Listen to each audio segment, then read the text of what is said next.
Look at this chart.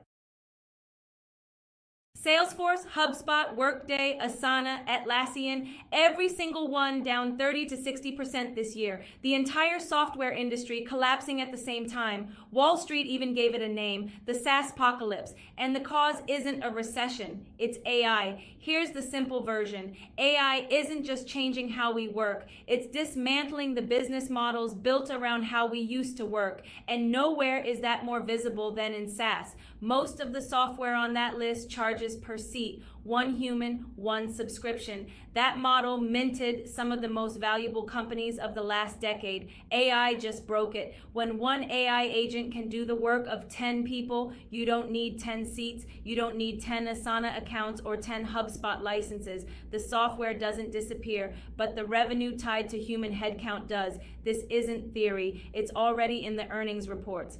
Atlassian, the company behind Jira, reported its first ever decline in enterprise seat counts. Stock dropped 35% in a single day. Then they laid off 10% of their staff to fund their own AI pivot, a software company cutting people because of AI. Workday did the same. A company that sells workforce management software cut nearly 9% of its workforce because AI was doing the work. This is what sector disruption actually looks like. It's not dramatic, it's quiet line items in quarterly reports until the stock chart tells the whole story at once. The companies that survive this aren't the ones that resist AI, they're the ones that rebuild around it. Usage-based pricing instead of seats, AI native features that make the product irreplaceable. That transition is happening right now, and most companies are mid-jump. $2 trillion in software market cap wiped out in 2026, and with valuations still stretched, the repricing may not be done. The SaaS apocalypse isn't a prediction, it's the present.